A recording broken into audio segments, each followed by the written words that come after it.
बिहार में तो करीब ये 2004 से खत्म हुई है मंडी व्यवस्था और पूरा बिहार बर्बाद हो गया। भाई बिहार के लोग ही तो पंजाब और हरियाणा में काम करने आते थे, वो भी तो किसान है वहाँ के। जब उनकी फसलें नहीं बिकती थी, जैसे बिहार में मंडियां बंद हुई है, ऐसे ही हमारा हरियाणा और पंजाब की मंडियां बंद होगी, उत्तर प्रदेश की बंद होगी, मतलब सब जगह पूरे देश से मंडी सेक्टर हमारा पूर्ण रूप से खत्म हो जाएगा। भारत के प्रधानमंत्री नरेंद्र मोदी जी ने तो खास कह के ट्वीट करके बात कर रहे हैं कि एमएसपी जारी रहेगी। उन्होंने तो ये वादा किया। देश ट्विटर से नहीं चलता, ट्विटर पर रोटी नहीं आएगी। ऐसे ही देश में जो कानून है वो ट्विटर पे नहीं बनते। ਵਾਹਿਗੁਰੂ जी का खालसा वाहिगुरू जी की फतेह। अकाल चंद देख ਰਹੇ ਦਰਸ਼ਕਾਂ ਦਾ ਆਪ ਜੀ ਦਾ ਦਾਸ ਗੁਰਪ੍ਰੀਤ ਸਿੰਘ ਕੋਈ ਸਵਾਗਤ ਕਰਦਾ ਹੈ ਅਕਾਲ ਚੰਦ ਤੇ ਸੰਗਤ ਜੀ। ਆਪ ਜੀ ਜਾਣਦੇ ਹੀ ਹੋ ਕਿ ਭਾਰਤ ਦੇ ਵਿੱਚ ਜੋ ਨਵੇਂ 3 ਕਾਨੂੰਨ ਜੋ ਖੇਤੀ ਬਿੱਲ ਦੇ ਜਿਹੜੇ ਆਏ ਹੈ, 3 ਜੋ ਬਿੱਲ ਪਾਸ ਹੋਏ ਆ ਪਾਰਲੀਮੈਂਟ ਦੇ ਵਿੱਚ, ਉਸ ਨੂੰ ਲੈ ਕੇ ਜੋ ਹੈ ਪੂਰੇ ਭਾਰਤ ਦੇ ਵਿੱਚ ਤਕਰੀਬਨ ਔਰ ਖਾਸ ਤੌਰ ਤੇ ਜੋ ਕਿ ਨਾਰਥ ਇੰਡੀਆ ਵਿੱਚ ਤਾਂ ਕਾਫੀ ਜੋ ਕਿ ਪ੍ਰਦਰਸ਼ਨ ਕੀਤੇ ਜਾ ਰਹੇ ਨੇ। ਰੇਲਾਂ ਤੱਕ ਅੱਜ ਜੋ ਹੈ ਪੰਜਾਬ ਦੇ ਵਿੱਚ ਰੁਕੀਆਂ ਗਈਆਂ। ਸੋ ਐਸੇ ਮਸਲੇ ਤੇ ਹੀ ਅਸੀਂ ਗੱਲਬਾਤ ਕਰਾਂਗੇ। ਪੰਜਾਬ ਦੇ ਵਿੱਚੋਂ लगातार ਅਸੀਂ ਤੁਹਾਨੂੰ ਉਧਰ ਦੇ ਲੀਡਰਾਂ ਦੇ ਨਾਲ ਜਾਂ ਉਹਨਾਂ ਦੇ ਕਿਸਾਨਾਂ ਦੇ ਨਾਲ ਜਾਂ ਕਿਸਾਨ ਲੀਡਰਾਂ ਦੇ ਨਾਲ ਅਸੀਂ ਤੁਹਾਡੀ ਗੱਲਬਾਤ ਕਰਾ ਰਹੇ ਸੀਗੇ। ਸੋ ਇਸ ਟਾਈਮ ਅਸੀਂ ਹੁਣ ਜਿੱਥੇ ਪੰਜਾਬ ਦੇ ਮੁੱਦੇ ਤੇ ਗੱਲਬਾਤ ਕਰ ਰਹੇ ਸੀ ਕਿ ਇਸ ਟਾਈਮ ਅਸੀਂ ਤੁਹਾਨੂੰ ਜੋੜਾਂਗੇ ਭਾਰਤੀ ਕਿਸਾਨ ਯੂਨੀਅਨ ਯਾਨੀ ਭਾਕਿਯੂ ਜਿਹਨੂੰ ਸ਼ਾਰਟ ਫਾਰਮ ਦੇ ਵਿੱਚ ਕਹਿ ਦਿੰਦੇ ਆ, ਭਾਰਤੀ ਕਿਸਾਨ ਯੂਨੀਅਨ ਦੇ ਜੋ ਕਿ ਨੈਸ਼ਨਲ ਸਪੋਕਸਪਰਸਨ ਨੇ ਰਾਕੇਸ਼ ਟਿਕੈਤ ਜੀ, ਉਹ ਇਸ ਟਾਈਮ ਸਾਡੇ ਨਾਲ ਮੌਜੂਦ ਨੇ। ਅਸੀਂ ਉਹਨਾਂ ਦੇ ਨਾਲ ਜੁੜਾਂਗੇ ਔਰ ਉਹਨਾਂ ਦੇ ਨਾਲ ਅਸੀਂ ਗੱਲਬਾਤ ਕਰਾਂਗੇ क्योंकि वो उत्तर प्रदेश तो इस टाइम साढ़े नाल मौजूद ने और नेशनल स्पोक्स पर्सन ने भारतीय किसान यूनियन दे और उन्हां नाल गलबात करांगे क्योंकि यूपी तो भी जो है पूरे देश दे विच जो भारत बंद है जो कि किसानी बिल दे विरोध दे विच जो कि ऐलान किया गया है। सो राकेश टिकैत जी साढ़े नाल जुड़े हुए। राकेश टिकैत जी, आपका हम स्वागत करते हैं। और जी धन्यवाद। हाँ जी, हाँ जी।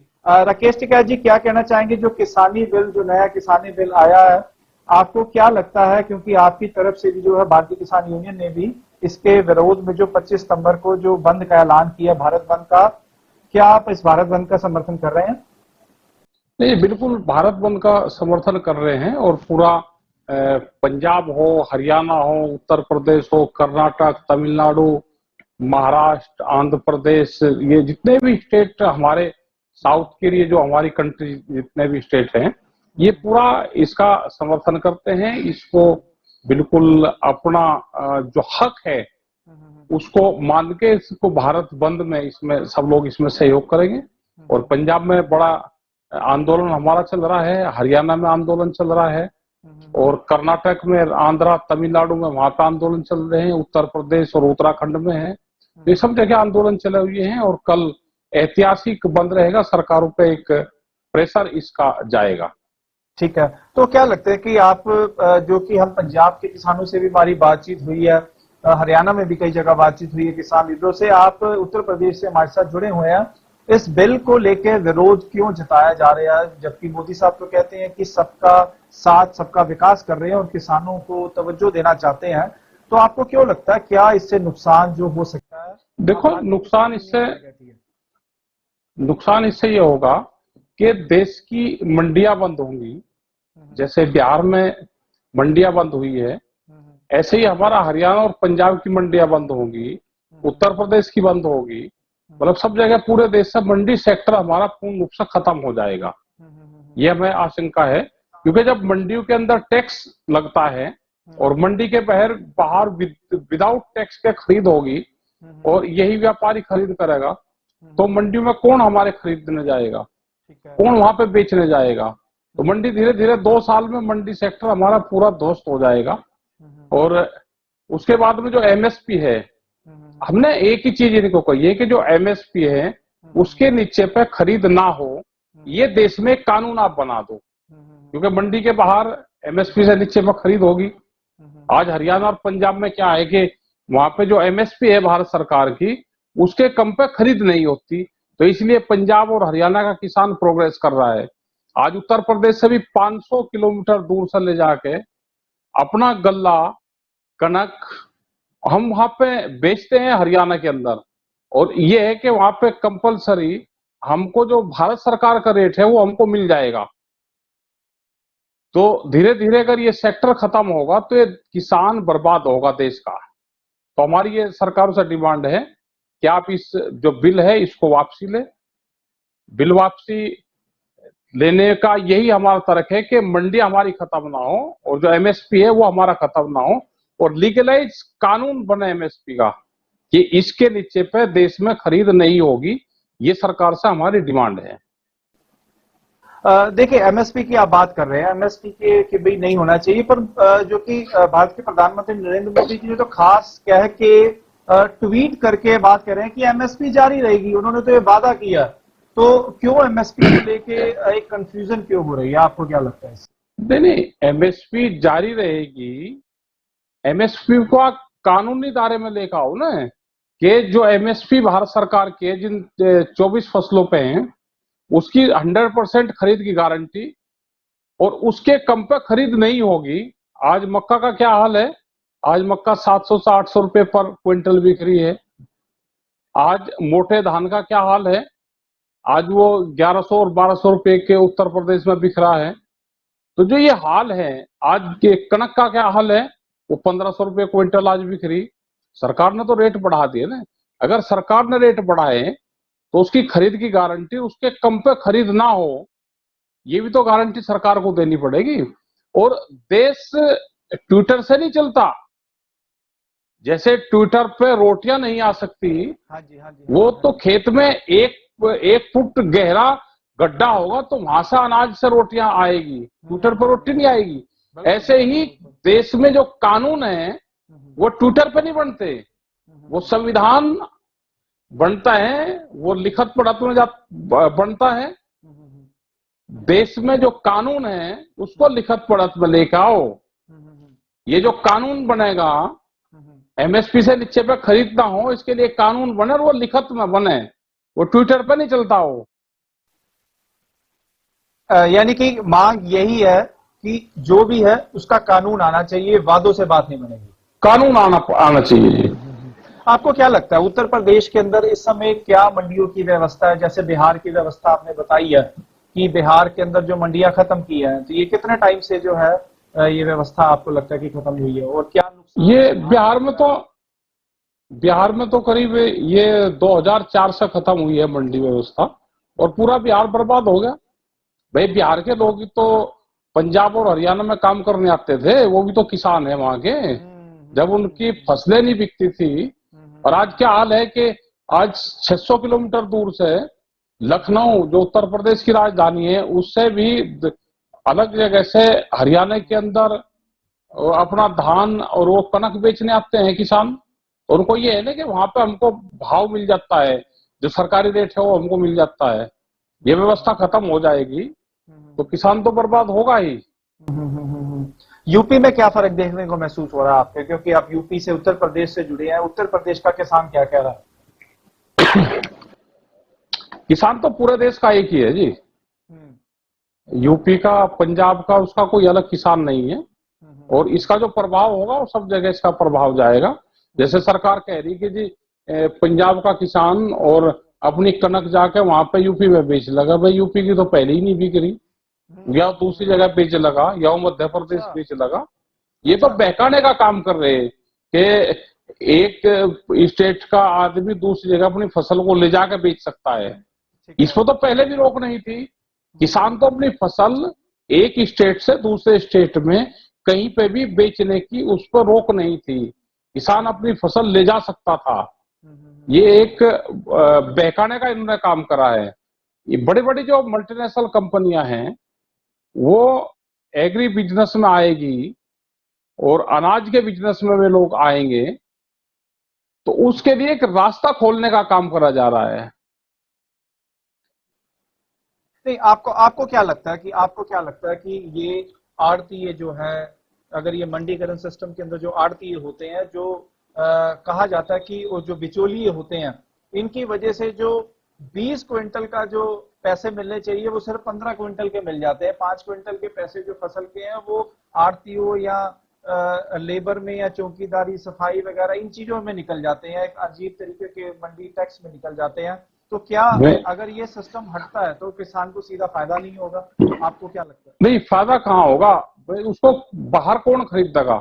बाहर भी तो यही है, बगैर व्यापारी के किसान कहीं बेच सकता है? मंडी के बाहर भी तो यही है, ओके। मंडी के बाहर दूसरे इनसे बड़े आड़ती आ जाएंगे, वे बगैर टैक्स के खरीदेंगे। जैसे कि बड़ी बड़ी कंपनी आएगी ना इसमें, हम्म। वॉलमार्ट जैसी कंपनी आ रही है। वॉलमार्ट इस तरह की एक कंपनी है कि वो अगर उसके पास में 10,000 पानी के जहाज हैं, वो एक देश का माल उठा के दूसरे देश में कहीं पे भी भेज सकती है। उस तरह की कंपनी आ रही है, रिलायंस कंपनी आ रही है।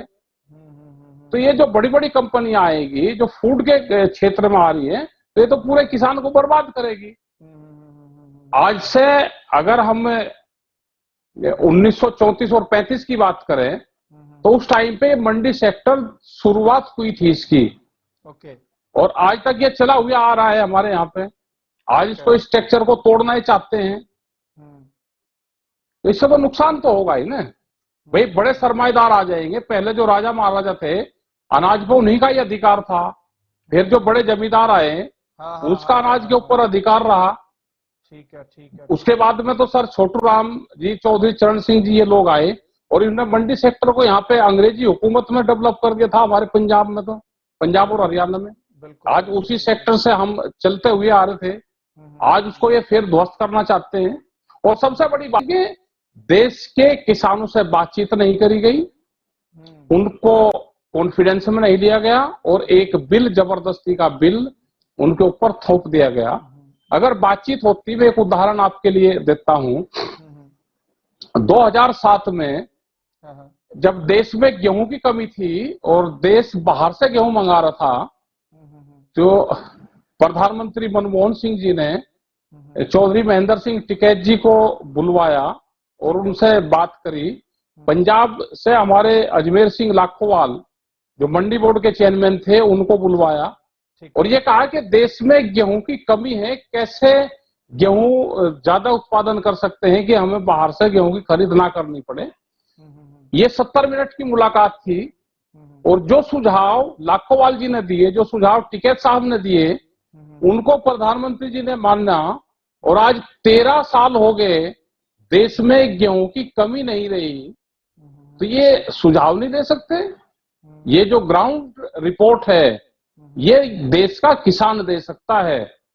ये दिल्ली की चमकीली कोठरियों में बैठ के किसान के भाग्य का फैसला कर रहे हैं, ये अधिकारी और बड़े व्यापारियों के द्वारा बनाया हुआ ये बिल है। तो इससे देश को फायदा नहीं होगा, देश के किसानों को नुकसान इससे होगा। ठीक है। थोड़ा सा इसमें और भी चीजें जानना चाहेंगे आपसे कि जिस तरीके की जो बात कही जा रही है कि ये तो पहले रही एमएसपी की बात, पर गवर्नमेंट की तरफ से यही, जो सरकार की तरफ से यही बात कही जा रही है लगातार कि किसान संस्थाओं से लगातार बातचीत हुई है, किसान संस्थाएं भारत सरकार के साथ हैं इस मामले में, बिल के साथ से जुड़ी उनसे बातें भी हुई हैं। तो क्या भारतीय किसान यूनियन का या किसी और किसान संस्था का इस बारे में कोई सलाह मशवरा कोई लिया गया था? नहीं, कोई सलाह मशवरा नहीं लिया गया, ना बुझा गया। अगर सलाह मशवरा लेते तो हम तो ये कानून जरूर हम इसमें बनवाते, जो एमएसपी का कानून है। इस सरकार ने किसी से,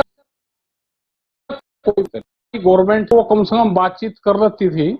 अब जैसे नया भूमि अधिग्रहण एक्ट आया था 2013 में, वो एक एक्ट बना जब, तो पूरी पार्टियों की सहमति से बना।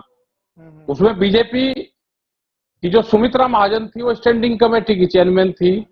सरकार किसकी थी? सरकार कांग्रेस की थी, लेकिन दोनों पार्टियों की सहमति थी, तो नया भूमि अधिग्रहण एक्ट बना।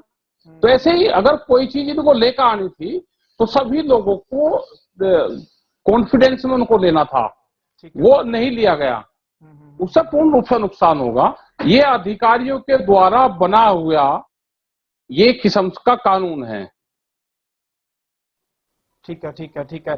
तो थोड़ा सा जानना चाहेंगे, जो बंद है 25 तारीख के, जो बंद का जो आह्वान किया गया है, इसमें कौन कौन समर्थन दे रहा है? भारतीय किसान यूनियन तो है ही, तो और कौन कौन सी किसान संस्थाएं हैं जो इसके ऊपर? और भी है इसमें, और भी कई संगठन है इसमें जो किसानों के लिए जो काम, बहुत ट्रेड यूनियन है वे इसमें समर्थन दे रही है। इसमें मार्क्सवादी कम्युनिस्ट वाले लोग हैं ये इसमें दे रहे हैं। और जैसे कर्नाटक में कर्नाटक राज्य रैयत संघ है, तमिलनाडु में फार्मर्स एसोसिएशन है। तो इस तरह के बहुत हैं। आप अपने झंडे, आप अपने बैनर के साथ में लोग इसमें समर्थन देंगे, क्योंकि ये किसी एक पार्टी का बंद नहीं है, न ये भारतीय किसान यूनियन का बंद है, ये तो किसानों का बंद है, किसान कर्फ्यू है। ये जो भी खेती से जुड़े लोग हैं ये उनका बंद है और सब उसमें साथ दे रहे हैं। ठीक है, ठीक है, ठीक है। तो क्या लगता है जैसे 25 जैसे जिस तरीके बात कर रही है, क्या दिल्ली आने का भी कोई एजेंडा है इस बंद में, या सिर्फ अपने अपने इलाकों में ही इस प्रोटेस्ट को या भारत बंद को समर्थन दिया जाएगा? नहीं, वो आप अपने इलाके में ही है, अपना गांव अपनी सड़क का इसमें नारा दिया है और ये किसान कर्फ्यू है एक किस्म से। ठीक है। तो अपना गांव है, उसके बाहर जो है सड़क जिसमें बाहर लोगों को जाना ही ना पड़े, गांव के बाहर ही अपने धरने पे बैठ जाए, ये इसका मोटिव है। किसान कितना साथ दे रहे हैं इस धरने में? यूपी के किसान क्या कह रहे हैं? क्या उस समर्थन में इस भारत? नहीं, पूरे वे सब किसान समर्थन में है। अगर कोई किसान नहीं भी आएगा, अपने खेत में भी है, उसको भी इसका समर्थन है पूर्ण रूप से। और वो चाह रहा है कि ये बिल जो किसान विरोधी बिल है ये बिल ठीक है, ठीक है, ठीक है। राकेश टिकैत जी, आपका बहुत बहुत धन्यवाद हमारे साथ जुड़ने के लिए। जी धन्यवाद। हाँ जी, आपसे थोड़ा सा आखिर में जानना चाहेंगे, लोगों से क्या अभी आप अपील करना चाहेंगे जाते जाते? हमारी लोगों से अपील है कि बंद रखें, शांतिपूर्ण तरीके से बंद रखें, और सरकार जब तक वापसी नहीं लेती अपनी हम शांतिपूर्ण तरीके से कहते हैं। मेरी लोगों से अपील है। ठीक है, ठीक है, ठीक है। राकेश टिकैत जी, आपका बहुत बहुत धन्यवाद, हमारे साथ आप जुड़े हैं और ऐसे इसी तरीके जो भी अपडेट होगी आपसे संपर्क करते रहेंगे। बहुत बहुत धन्यवाद। नमस्कार। ਸਾਡੇ ਨਾਲ ਜੁੜੇ ਹੋਏ ਸੀਗੇ और ਉਹਨਾਂ ਦੇ ਨਾਲ ਅਸੀਂ ਗੱਲਬਾਤ ਕੀਤੀ और ਇਸ ਬਿੱਲ ਦੇ ਬਾਰੇ, ਇਸ ਐਕਟ ਦੇ ਬਾਰੇ ਵਿਰੋਧ ਵਾਸਤੇ ਉਹਨਾਂ ਨੇ ਕਿਹਾ ਕਿ ਉਹ ਲਗਾਤਾਰ ਜੋ ਹੈ ਇਸ ਦਾ ਵਿਰੋਧ ਕਰਨਗੇ। और ਜਿੱਥੇ ਜੋ ਕਿ ਚੱਕਾ ਜਾਮ ਵੀ ਕਈ ਥਾਵਾਂ ਤੇ ਕੀਤਾ ਗਿਆ, ਪੰਜਾਬ ਦੇ ਵਿੱਚ ਕੀਤਾ ਗਿਆ ਹੈਗਾ, ਉਸ ਤੋਂ ਜੁੜੇ ਹੀ ਜਿਹੜੇ ਹੈਗੇ ਕਈ ਪ੍ਰੋਗਰਾਮ ਜਿਹੜੇ ਹੈਗੇ ਹੋਰ ਵੀ ਸਰਕਾਰ ਵੱਲੋਂ ਚਲਾਏ ਜਾਣਗੇ। ਅਸੀਂ ਸਾਰਿਆਂ ਦੀ ਜਿਹੜੀ ਅਪਡੇਟ ਹੈਗੀ ਅਸੀਂ ਤੁਹਾਡੇ ਨਾਲ ਅਸੀਂ ਤੁਹਾਨੂੰ ਉਸ ਦੇ ਵਿੱਚ ਜੋੜਦੇ ਰਵਾਂਗੇ। ਦੇਖਦੇ ਰਹੋ ਅਕਾਲ ਚੈਨਲ। ਅਕਾਲ ਚੈਨਲ ਨੂੰ ਸਬਸਕ੍ਰਾਈਬ ਕਰੋ। ਨਵੀਂ ਵੀਡੀਓਜ਼ ਦੀ ਨੋਟੀਫਿਕੇਸ਼ਨ ਦੇ ਲਈ ਬੈਲ ਆਈਕਨ ਨੂੰ ਕਲਿੱਕ ਕਰਨਾ ਨਾ ਭੁੱਲਣਾ।